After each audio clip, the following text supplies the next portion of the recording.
Welcome to the T-Row Show. Transmitting truth one week at a time.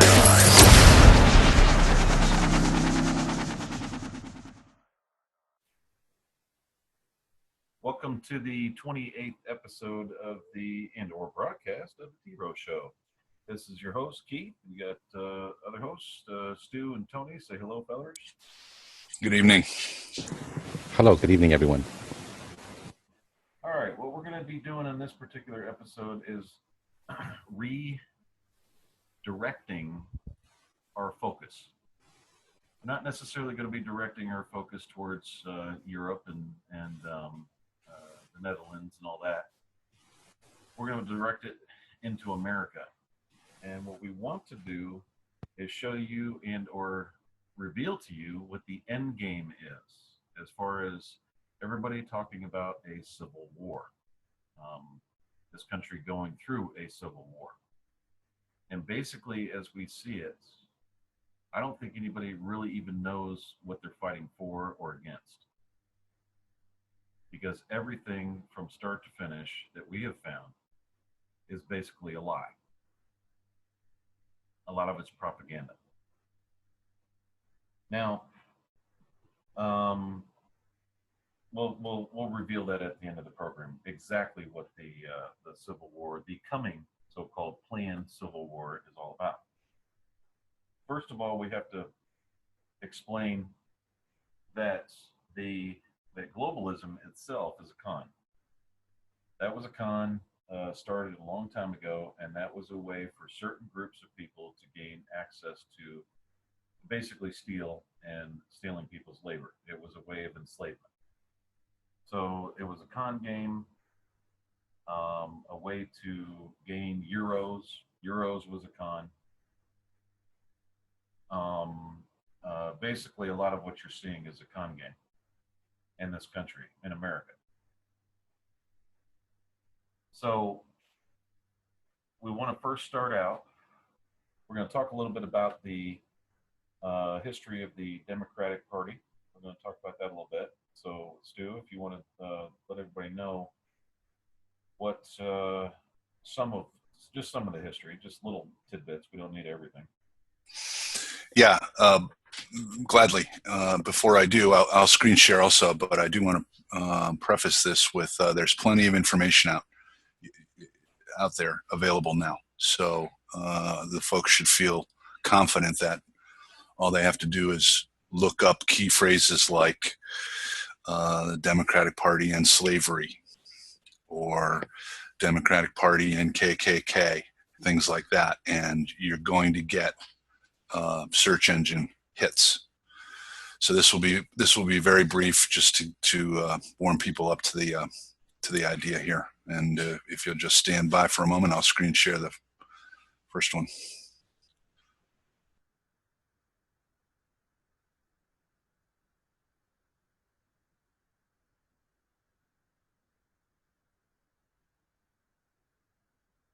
That should be showing up anytime.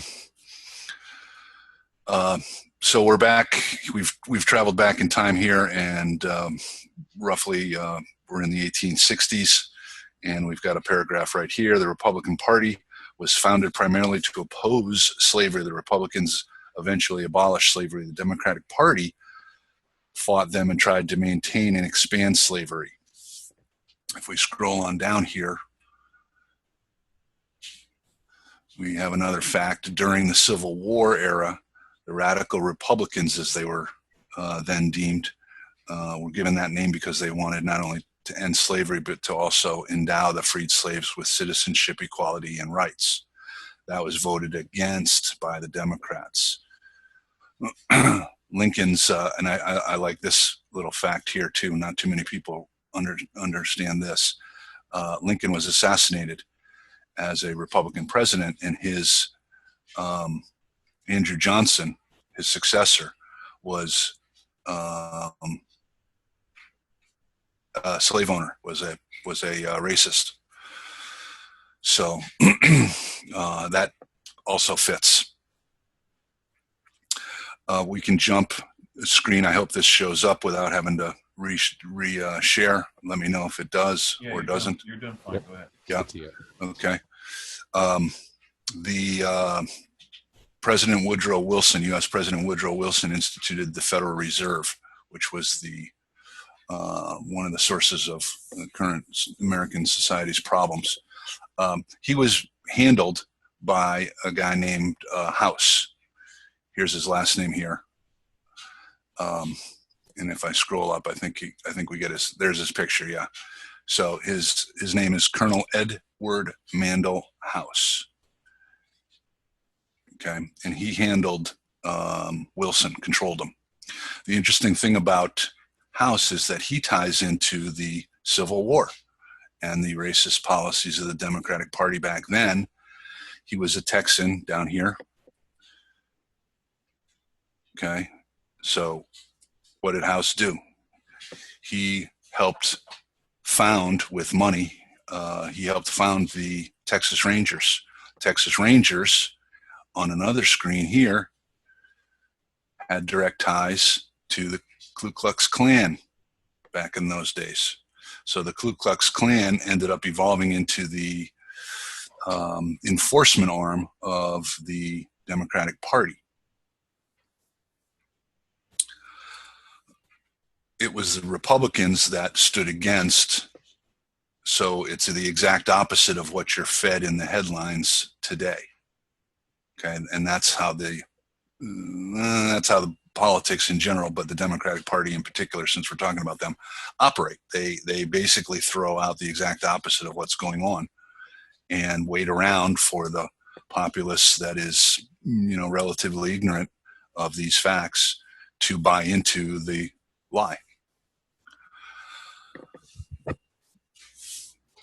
The Democratic Party was, let's see, what's my fact on this sheet?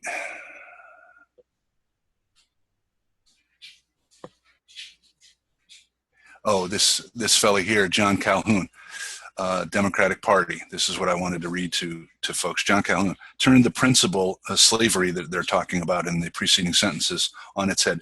Slavery, John Calhoun presented, was good not only for the slaveholder, but also for the slave. Okay, and he's a bigwig in the Democratic Party. Now you'll note that Thomas Jefferson is mentioned here, but this is occurring after his days.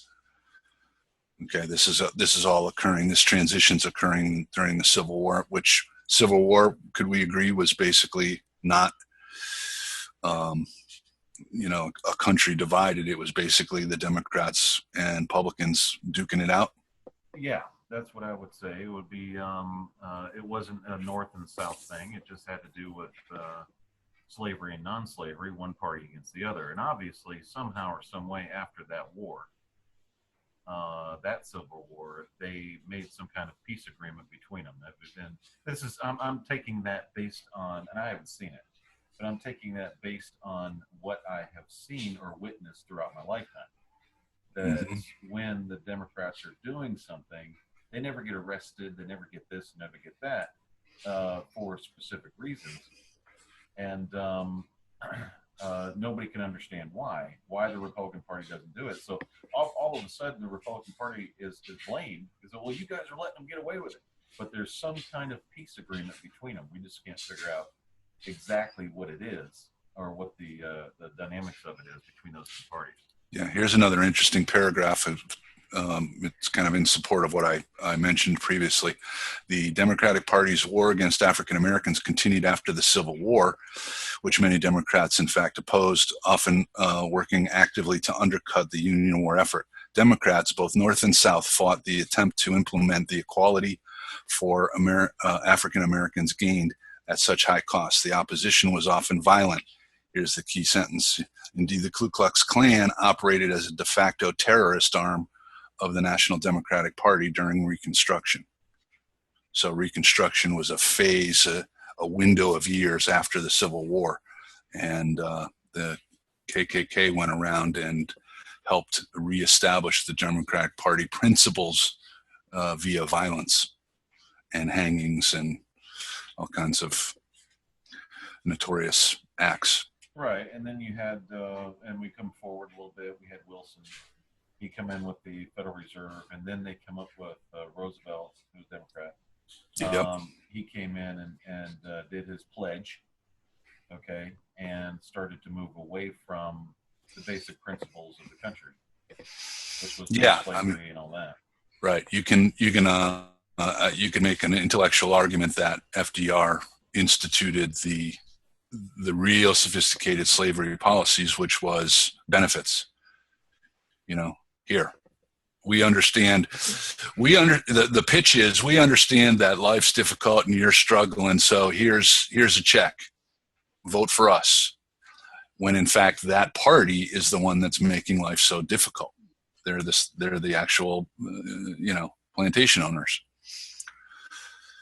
So it's it's pretty diabolical. An example of that, if you guys will allow me to go another 2 or 3 minutes here, is abortion is a hot topic. And typically what do you have? The scenario is that the Democrats are presented as the ones that are for women's rights, and abortion is good, because it takes into account the woman's right to make her own decisions, etc. The Republicans are evil; they're bad because they don't allow it, they don't want it, and they don't want to fund it, etc. The problem with that scenario is it's not true. The Planned Parenthood came from this woman here, Margaret Sanger. She founded Planned Parenthood. It wasn't called Planned Parenthood back in the 20s, but she founded it in New York, and I believe that's on this screen here. Yep, 1916, first birth control clinic, United States in New York City. I find that pretty compelling. Okay. But so what she did was she took the organization, and although it had diabolical intent, what she did was she put staff members, directors, managers that were black. And then they came out as spokesmen for the organization when in fact it's a genocidal effort.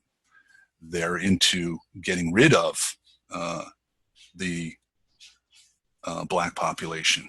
And we see that here. There's this particular article ties Margaret Sanger into the eugenics and Nazis, but down here, hopefully it's showing up. Yeah, we've got an Adolf Hitler quote, and then we've got a Margaret Sanger quote, and I'll read them both to you because they're very similar. Adolf Hitler, out of Mein Kampf, his book, the demand that defective people be prevented from propagating equally defective offspring represents the most humane act of mankind. Margaret Sanger, says, we prefer the policy of immediate sterilization, of making sure that parenthood is absolutely prohibited to the feeble-minded. And of course, who decides who's feeble-minded or not? She does, of course.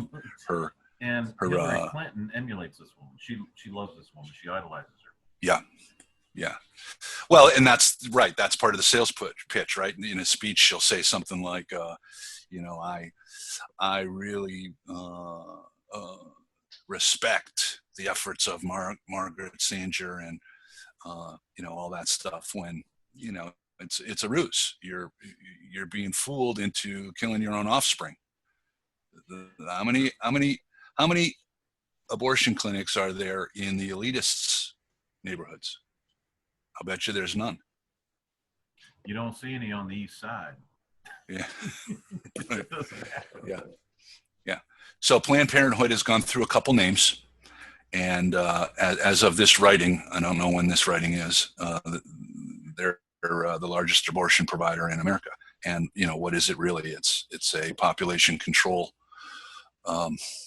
program, and you can tie not only those quotes in, but this paragraph here, I'll highlight it, talks about eugenics in particular. Here's the word eugenics and birth control, and there's what it's referencing. This paragraph is referencing numerous articles that she wrote, Margaret Sanger wrote, in support of this initiative. Right, and she was a Democrat, and she was also a what they call a mother of the Ku Klux Klan. That was her title as far as the KKK was concerned. We have those same people today, but now they disguise themselves as Southern Poverty Law Center, the most racist organization you could ever imagine. They're all on the side of this eugenics and the Planned Parenthood and everything else. Just wanted to bring that up, that's who they are. They're a political organization running a scam on people. Go ahead. Yeah, and no, I agree with you. And they do it the way that she did it. They put people in power that you think would be telling the truth, but they're really just vocalizing what's given to them as a script for the paycheck. And we've got a Reverend Al Sharpton, I believe, is one of those as a modern day example. And so she came up with this, and not necessarily came up with it in the history of mankind, but she came up with it for her birth control organization, and it propelled that organization to the next level because the black populace believed the black board of directors and the black managers of the facilities, saying that this was a good thing, it was going to help the black community, and et cetera, when in fact the whole thing was a ruse. So this is part of what is going on here with the tensions in the U.S. today. We feel the Republican Party and the Democrats are gnashing teeth because the Republicans have gotten a foothold and have begun to stomp on some of the racist efforts of the Democratic Party. Okay, got something to show everybody here. Go ahead and stop sharing if you don't mind. Will do. Here's the timeline of FDR. This is what he did. It was in July 1st, 1932. He pledges a New Deal. A New Deal was basically an old deal. It's the same deal. There was no difference in the deal. The deal and the agenda has never ended, which is to wipe out ethnic groups. That's what it's about. Okay, so he was elected in 1932, right here. Defeats Herbert Hoover in a landslide to win the presidency. Hoover wins only 6 states as FDR steamrolls the victory. More than 57% of the population, blah, blah, blah, blah. So the Democrats pretty much set the man up. Only thing to fear is fear itself. So everybody gets all excited and all that. They do a bank stabilization. So all of a sudden they're stabilizing the bank. But remember, this was the same party that created it. Created the Federal Reserve that destabilized the bank. That's right. So you've got step 1 leads to step 2, leads to step 3. And, you see it unfold. All you have to do is really look. Mm-hmm. Right. Then you have bank stabilization. Okay. Then you have economy bill. All of a sudden there's a brand new bill. Well, this was the same economy that they created, that they destroyed, and now they're going to fix it. Then you have the first fireside chat, okay, going on the radio to communicate directly with the American people. Roosevelt reassures the country that its banks are now safe for business. Well, yeah, because we've decided not to destroy them now, so now they're safe. If you follow what I'm saying there, that's the hypocrisy that you're dealing with. Then you have confidence in banks restored. Okay, then you have the prohibition ends. So all of a sudden now we can all drink liquor, so we're good to go. And we can sell beer and we can do all that kind of stuff. Then you have the Civilian Conservation Corps, which Congress creates a Civilian Conservation Corps, which will put 250,000 young and unemployed men to work for in reforestation and development of the national parks and forests. Land grab. Yeah, that was land grab. Okay. And they even had guys out there raking. That's what they're job was. They had them all raking. So they enslaved everybody is what was happening. Slavery was back in 1933. And that's where they were at the height of their power, was around that time.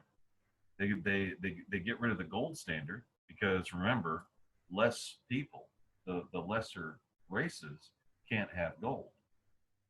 Only the white supremacists can have gold. That was the reason they got rid of the gold standard. Federal Emergency Relief Act, distributing hundreds of millions of dollars to the states for dispersal, and 1/4 of the national workforce unable to obtain jobs. So they're going to fix this. They're going to put everybody back to work, and now you're working for the Democratic Party. Actually, though, what it is, it's a way to get the Federal Reserve note out there. It was a way to get around. It was a way to get their Federal Reserve note, their fiat currency, and the whole thing out in that system. Yep. Then you have the Agricultural Adjustment Act, which now let's take over the food. Yeah, and look at these dates. Look at these dates. These are all, within 4 days, 6 days of each other. Exactly. All of these things. This was managed. A managed effort. What more? Man. Yeah, planned. 20 years. Managed agenda. Yep. Mm-hmm. Then you have the Tennessee Valley Authority. That's a big deal today. And that was to take over all of the power, electric grid, all that kind of stuff. That was to take over that. That went to the Democratic Party. They control the grid. They control everything. Then you have the Federal Securities Act, and for the first time committing the federal government to regulation of Wall Street. So, okay. So they're going to regulate themselves. That's how that worked. To get rid of all the regulation from everybody else so they can do what they want to do. Correct. A National Industrial Recovery Act, as Congress passes the National Industrial Recovery Act, the signature piece of legislation of the first New Deal, which Roosevelt hopes will lift the industrial economy out of depression. The act itself was pretty nervous. Was pretty nervous about it too. It doesn't make any sense on that sentence, but so they're trying to move along here just from May to June. You're looking at less than 2 weeks, or a little over 2 weeks, and boom, all this comes up. Then you got the Banking Act of 1933. Well, wait a minute. What do you mean a Banking Act of 1933? Why did you need that? Same day as the National Industry Recovery Act. Yeah, because didn't they just have up here that the confidence in banks was restored? Oh, but that was in March. And they had the economy bill and bank stabilization all right here. Okay. But now you have to go down and get the Banking Act of 1933. Why would you need that if there was no reason and all the banks were stabilized? It says, which virtually ends bank failures in America. What do you mean ends bank failures in America? It caused all the bank failures in America over years upon years. Why do you think they have a Federal Deposit Insurance Corporation in the first place? Why would you need that if you already have bank stabilization? Right. And there's confidence and the banks are strong. If you solve the problem, you don't need the Band-Aid. Then they have 100 days Congress adjourns from its special session, having passed all 15 bills requested by President Roosevelt. They probably did that relieved control room, clapping scene you see in disaster movies. Okay. Then they had the 21st Amendment. And then they had the National Labor Relations Board created. Now guess what just happened? They just took over all of the companies in America, all industry. Then you have the Federal Housing Administration created. So now you're going to give them what? You're going to give them jobs, and then you're going to give them federal housing. Now, what is that, folks? That's called a plantation. That's right. It's no different than a plantation. The inner city funding.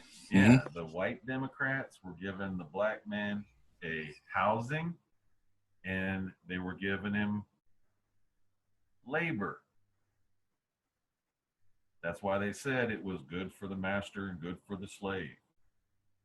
You're giving him jobs. You're a freaking saint.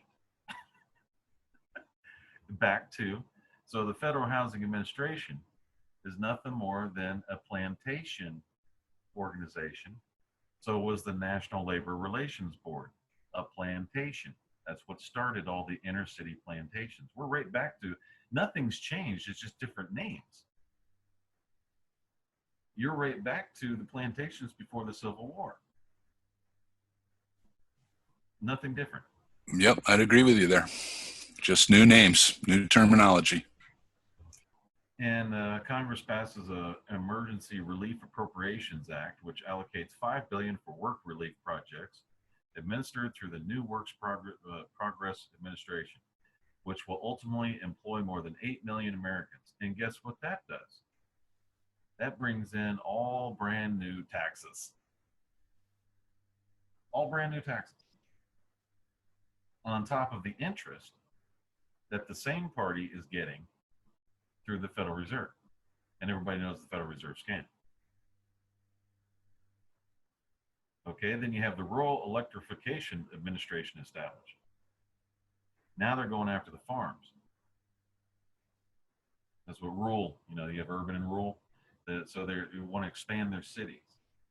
And so the cities take that and then it helps them expand their charters into the counties.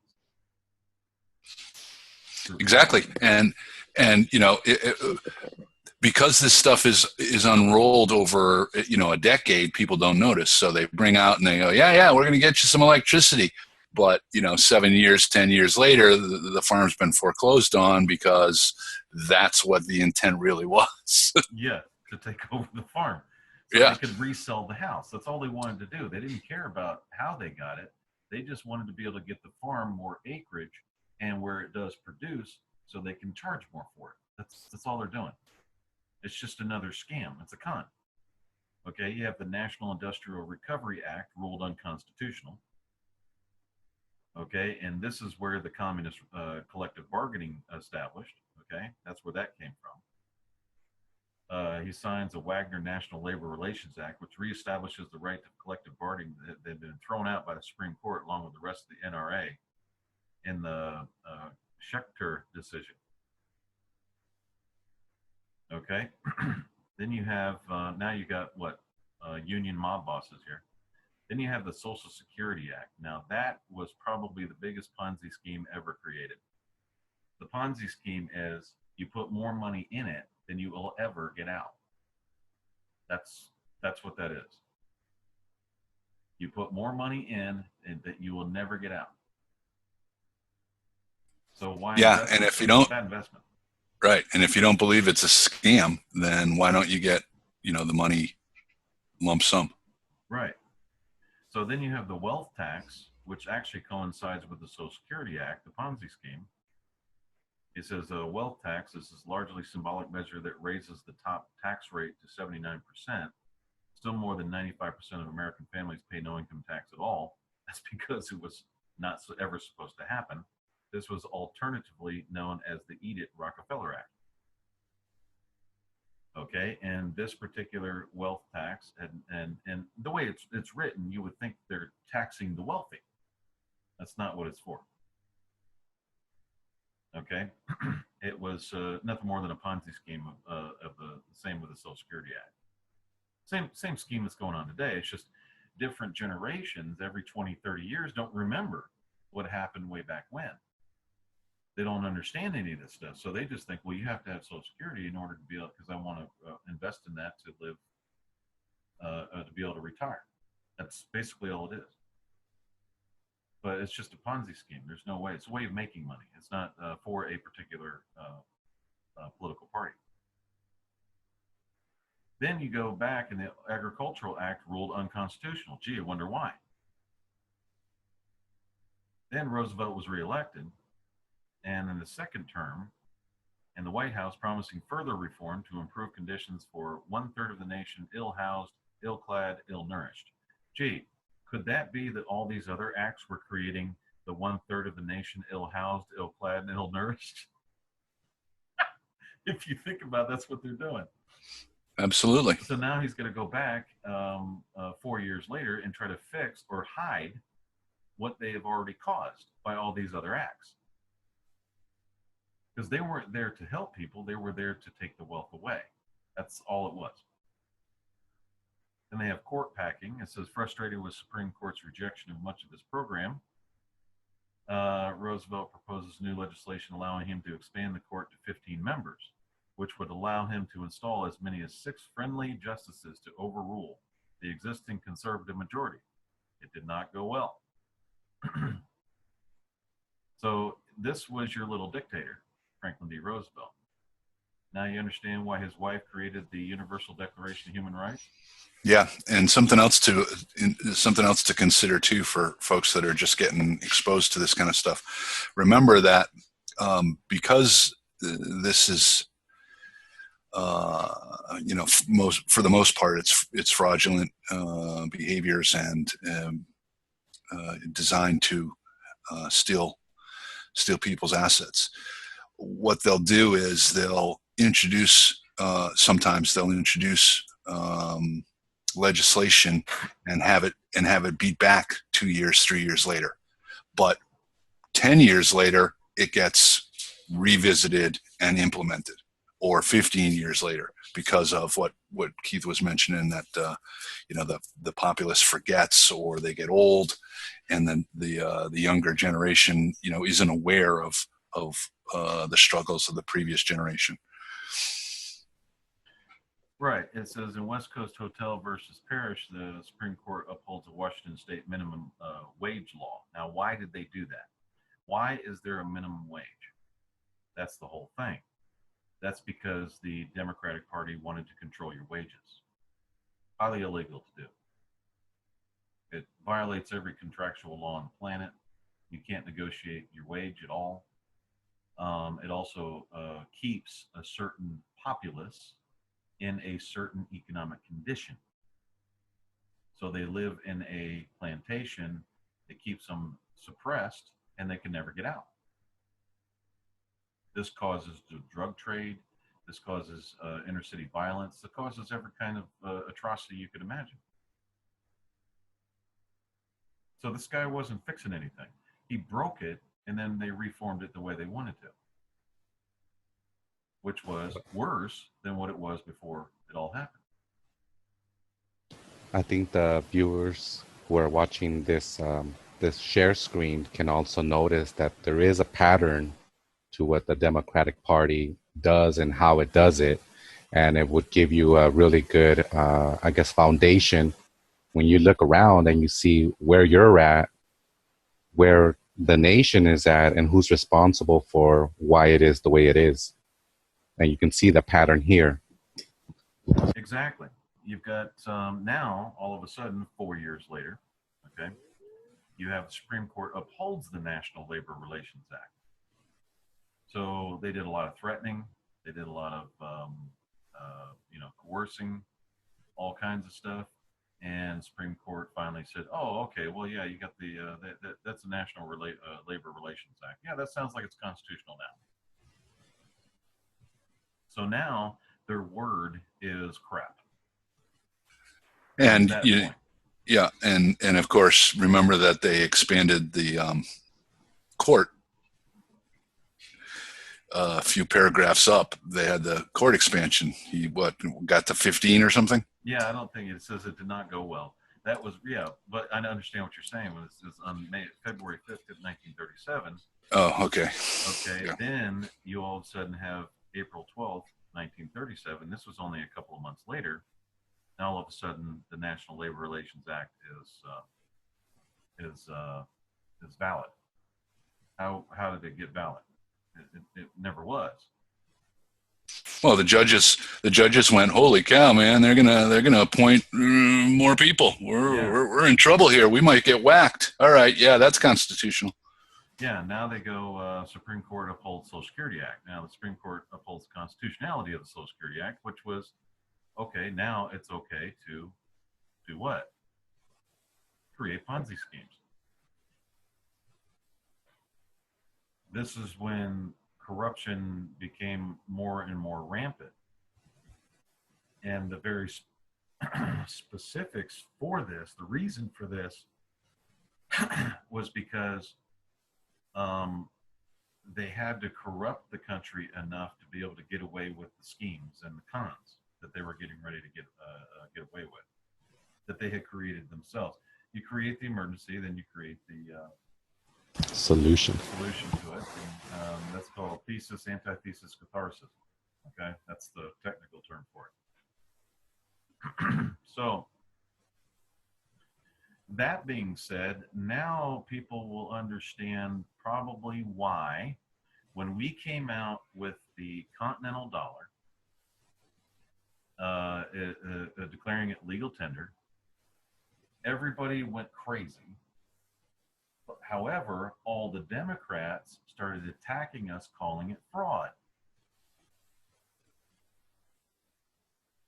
Then they started attacking me personally.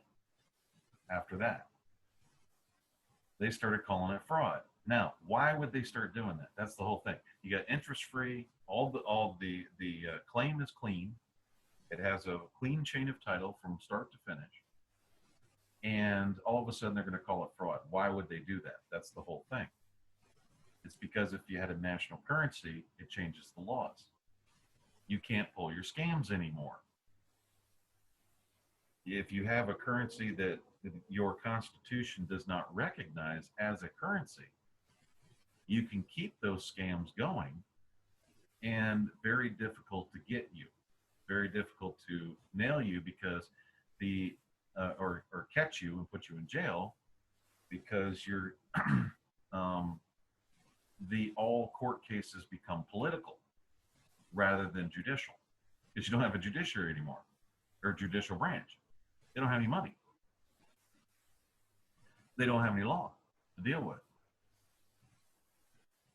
So this is all happening right under the nose of a neutral party that we've already divulged that was in contract with the country over here. Now does everybody understand that that neutral party, being Vatican City, who has violated this neutrality over and over and over again, by the way, on a daily basis, why people wanted to get away from them back in the why they all came over here in the first place. They wanted to get away from it. Why? Because of the criminal element within it. So you have to understand the thinking behind all this in order to get the whole gist of why the continental dollar is being called illegal, why it's being called this, that, which it is absolutely not. Anybody that looks into it, they'll see. If they go and look at all the claims in the newspaper, you will see beyond a shadow of a doubt what it is. And what would happen would be, if the continental dollar went into the inner cities, all of a sudden the status quo would change, because you would have inner city ethnic groups begin to become prosperous. And if they were to become prosperous, they have more children. If they have more children, it kind of blows the whole eugenics thing and Planned Parenthood out of the water, doesn't it? It kind of reverses that plan. Sure does. So every time we come forward with something, okay, sometimes we'll be accused of being white supremacist, of fraud, and all this other stuff. Well, that is a lot of self-projection, which means the people that are accusing are the ones that are the white supremacists and full of fraud. Yeah, the reality is this government offers interest-free continental dollars. If United States and United States of America were designed to be in the best interest of the people, they would accept that. They'd run to us. But they don't. They resist.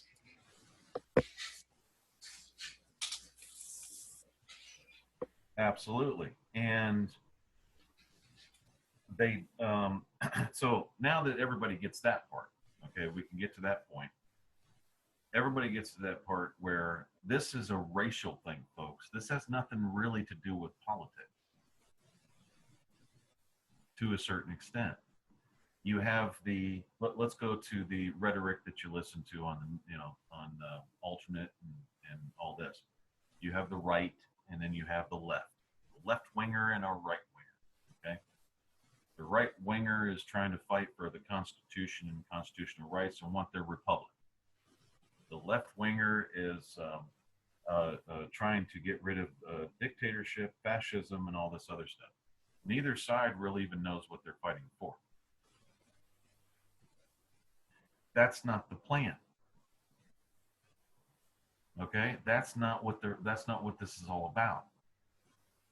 There are factions, which they call deep state, and there are factions upon factions that are trying to get something done that they're hiding under the quotations globalism, New World Order. They're hiding it under all these different terms. All of that is a con. It's crap. It doesn't exist. Okay? So basically what they're trying to do is this. Globalism was a con to hide the agenda. That's what it was. What's the agenda? That's the whole thing. So you have the continental dollar. Why would the Democratic Party want to come and take it? That's supposed to be good for the people and good for the inner city, right? Wouldn't that help everybody? They get they get interest-free, debt-free, and all that. Debt-free currency. You don't owe any central bank any money, nothing. It's just interest-free coming from a government. They wouldn't mind that. That would go right along with the whole agenda of we need to help the inner city.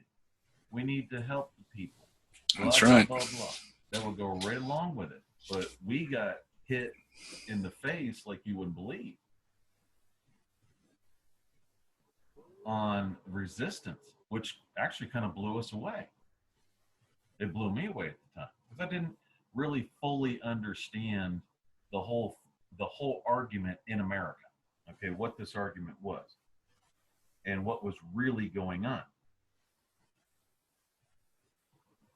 So the bottom line is this. We got two things that are probably going to blow your mind about what you're about to be told. Number one, the right and the left are calling for civil war. The right is being attacked by the left. They have over 200 attacks specifically. With police reports, there's even a map with little pinpoints and everything else that the left is attacking the right. Democrats are attacking Republicans. Okay?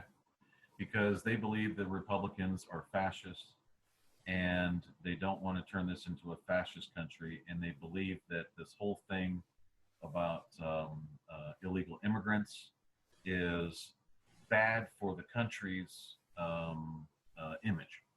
That's what they believe. And they wholeheartedly believe that their party is for the poor guy. They wholeheartedly believe that their party is for the immigrants and the illegals and all that. They wholeheartedly believe it. Then you have the right that believes they're fighting for the rule of law. They're fighting for anti-slavery and all this. This is all going down, okay? The bottom line is this. The civil war that is trying to be implemented by what people call globalists, which is a scam, by the way, okay? What people call globalists is racial and or ethnic cleansing. That is what the agenda is. Ethnic cleansing means anyone who's not white gets killed, wiped out, and destroyed. Eventually, somehow, some way. And we know there's chemtrails. We know there's pollution allowed in the water with what's the chemical there? Fluoride, as well as industrial waste. Um, a lot of bad stuff is allowed, and part of that is designed to wear the populace down, break them down, break them down, break them down. Now, keep in mind, folks, that 98% of the white people in this country do not know that.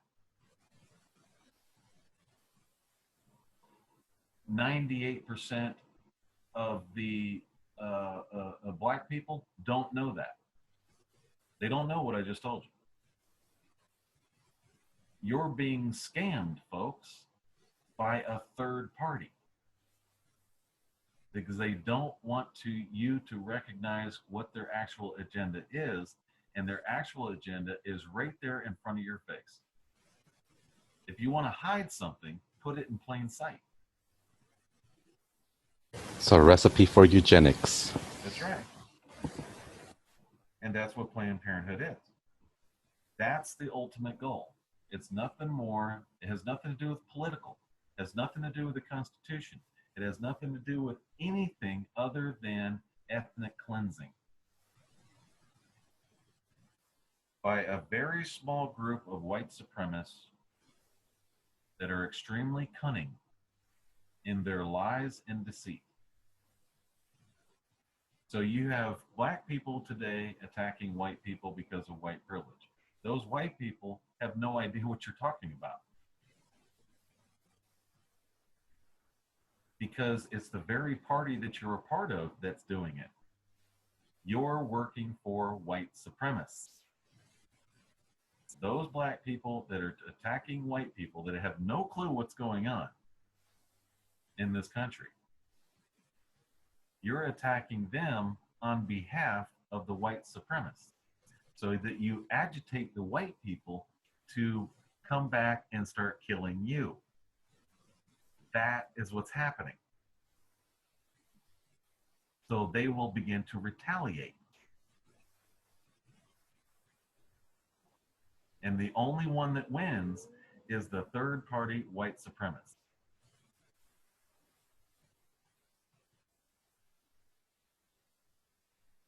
So I'll say that one more time, just so everybody gets how cunning this is. The black people, Black Lives Matter, all those people, okay? And believe me, don't trust Obama, man. He's on the side of the white supremacists. Don't trust him. The black people that are attacking white people, the ethnic groups, you have Latinos and things like people like that are attacking white people for Trump stickers and all that, are working for the white supremacists, but they have no idea that that's who they're working for. The white supremacists are agitating you, suppressing you, and oppressing you to get you to start blaming white people for what you're doing or for what's happening to you, so that you will attack them, they will retaliate and wipe you out. In other words, you're on a suicide mission for a white supremacist, and you have no idea that that's what's going on. And the white people that you're attacking do not know the plan. They're not in on it. They don't understand it. It's the last thing on their mind. They're just people trying to work just like everybody else is. Trying to work, trying to make a living, blah, blah, blah, blah. Just like everybody else. Same problems, same issues, same this, same that. Okay? So please keep that in mind, folks, that this is all about ethnic cleansing. Same thing happened in Serbia. And keep in mind that the agenda is a war crime. And it's crimes against humanity. It's very serious. Extremely serious. Mm-hmm. So the North American National Party, that's what this party is here, has nothing to do with the Democratic plan. Okay, they're a third party, neutral, involved in this. Not involved, but in watching it. Third party neutral. Okay, and we're seeing both sides. So our message to the Republican Party: don't worry, guys. We see it. We see what's happening. We see what's going on. We're wide awake. We know pretty much every little scam that is pulled. So you can relax. It's fine. I'm not saying relax in your fight to get rid of slavery. I'm saying you can relax as far as anyone else coming in and accusing any of you of being a white supremacist or a hate group or anything of that nature. We see through it. We see what's going on. All the conservative groups were attacked. And it was usually the intelligent conservative groups, because they had to discredit them, because eventually they would figure out what you were just told 5 minutes ago. So they have to discredit them in order for this to happen. Keep in mind, folks, that the Bilderberg Group, one of the extremely, all rich people, wealthy trillionaires and all that, they're all white old men. Old white men, that's it. Those are the white supremacists. That's what they do. That's what they are. That's their agenda. That's their whole thing. There was a plan that came out, I think we heard about it about 3 or 4 years ago, where they wanted to wipe out 80% of the world's population. Well, who do you think that was? And who do you think would have been left over? Yeah, that's researchable on if you Google Georgia Guidestones. The proposal chiseled in granite. Georgia Guidestones is a monument, and it's to reduce world population down to, I believe it's 500 million. I'd have to look it up to be exact, but I believe it's 500 million. So that's a lot of deaths. Exactly. It's a lot of population reduction. And keep in mind, okay, that any Republican that says anything that we just said will be attacked bigger than it'll be bad. Either that or they'll get shot. They can't really say anything about it. Okay, if they knew about it. Some of them don't. Okay, knew about that particular plan. Something Go ahead. I also wanted to bring up the SPLC, the Southern Poverty Law Center, who is an organization that supposedly maps organizations that they allege are hate groups. But the origins of the SPLC, the founders are white supremacists. So it's interesting that they're mapping hate groups when they themselves are the white supremacists, the haters, so to speak, who organize this to call out others racist. And as we mentioned earlier, it's those who are racist who are self-projecting and calling all these other groups racist to incite and to get people to go against each other, while they just sit back, wait for the dust to settle, and take over. Exactly. And I have not seen the Republican Party derogate from its mission to stop slavery. I haven't seen that at all in their sense of justice. I haven't seen it really derogate from it. I'm not saying that they're perfect. There's nobody's perfect, and I'm not saying they don't have criminals within the Republican Party. I'm not saying that at all. I'm not saying one's completely good and the other one's just horrible and bad and everything else. What I'm saying is they are fighting the slavery. They want their freedom and they want their liberty. That's one thing that we have in common. The North American National Party and the Republican Party has in common. Now, here's your issue. You have a neutral party over called Vatican City that's supposed to be neutral. Well, obviously, they're a communist organization. Obviously, the Equestrian Order of the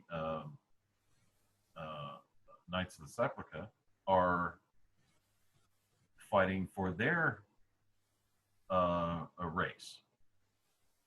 Most of them are Italian, so they want to breed out white people because they don't know how far along this has actually come. This white supremacy thing has reached global, what they call them, international or supranational companies all around the world. Most of those people, you know, if not all of them, are white guys in one form or another. And I have a feeling that what's going on, this is just a feeling, this is not any kind of fact that I'm about to tell you, that the equestrian order is fighting for their racial, what's the word for that? Survival, their racial survival. And that's why I believe they called on the Islam to come over and do what they're doing. That's what the whole Islamic thing's all about. Okay? So the only other neutral party in North, Central, and South America would be the government of the United States of America. It has a working human rights tribunal and a working general postmaster council and a working war crimes tribunal. It has the ability to remain neutral, which is what it originally started out as in 2010, I believe. February, it was actually November 17th, I think. It started out as a neutral non-combatant for the purpose of peaceful settlements of disputes. Peaceful settlement of disputes. That's an international term. The North American National Party is going to reach out to the Republicans and Democrats because, in fact, there's a peace bond in place. And this is when it was called the Confederation Party. And the reason why we had called it the Confederation Party is because that's what the party was way back when. But today, people thought that we had something to do with the Confederacy and the Civil War because of ignorance and stupidity. And they thought that we were a part of the Democratic Party and that whole wanted slavery back, and that's not what we were all about. It was an easy target. Okay, and this is when we had, I believe it was Mark Hodges was in office at the time. I'm going to share screens with you.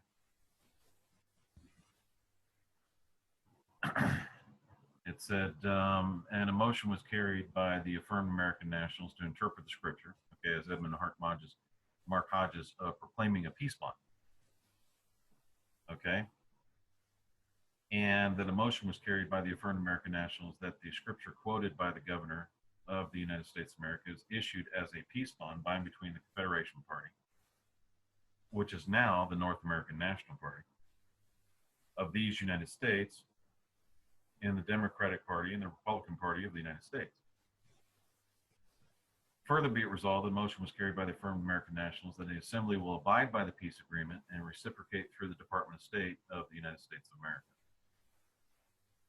And a lot of people don't even know this is actually in place, that a motion was carried by the affirmed American Nationals that all accusations are withdrawn as long as the peace bond is in place, honored and respected by all three political parties. Now, where do the laws come from? Political parties, folks. The North American National Party makes the laws for the government of the United States of America. All the general postmasters are a part of the North American National Party. That being said, and with this in place, there is no peaceful settlement of disputes, a place that is neutral, a third party, to settle any of these disputes. Yes, the equestrian order brought in their charter of the judges, tried to make these judges neutral and independent and autonomous. How well is that working for you? It's causing more problems than ever before.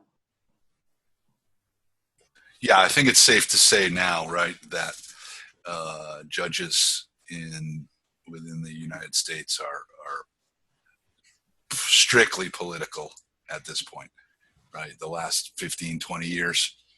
Can we conclude that? Oh, that's obvious to me. Yeah. I mean, it's, You know, I mean, if it's not good for the Democratic Party and that agenda, it's not going to happen.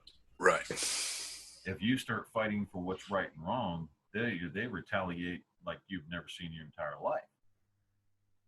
Okay, and that is not a neutral position in any way, shape, or form. And since we know its origin, we know that neutrality has been violated. We don't know how many times. We probably can't even count anymore of how many times neutrality. When you're laundering drug money for the mafia, okay, that's not a neutrality. That's not neutral. That's just one. That it's a cold, hard fact. It's not a railing accusation. It's a cold, hard fact that that's exactly what was happening. And that's what the Vatican was doing. They were laundering drug money for drug cartels in South America through the Vatican and getting a piece of it. That's not neutrality. Knowing what those drugs do, knowing that it tears places apart, and any country that started trying to fight it, like the Philippines, what do? They go after them. Send Al-Qaeda over there or ISIS and start attacking them because they're trying to clean up the drug trade in their country. That's not neutral. No, and establishing the Vatican Library and confiscating stuff and forever holding it in your vaults is not neutral behavior either. You know, these are just quick examples of how the Vatican just isn't what it claims to be. However, government of the United States of America is extremely neutral, and it can produce what needs to be done. Second or third point is it has the absolute right to do so. So this whole attack by that we suffered by Facebook trying to stop all of our postings and everything right after the United States of America was declared a free state,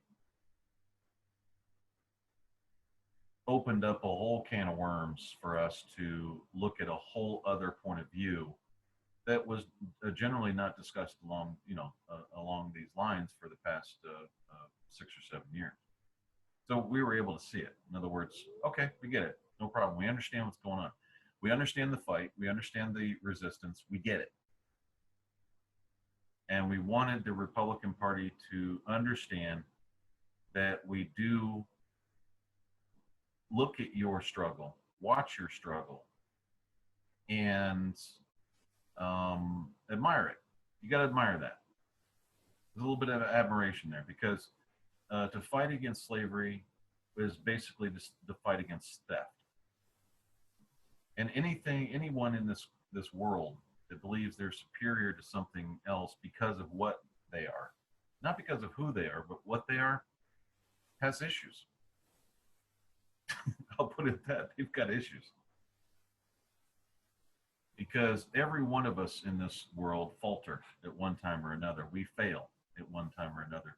Our character fails at one time or another. We all get greedy. We all get jealous. We all get hateful. We all have these issues. And no one's above it. So, thank you for listening to T-Row Show. Unless somebody else has something else they would like to say, I would like to end this program today on that note. I'm good. Yep, same here. Thank you for listening. Yep, thank you for listening to the T-Row Show. Go ahead, Tony, if you'd like to say anything. Just to have a good night, everyone, and we'll talk again next week.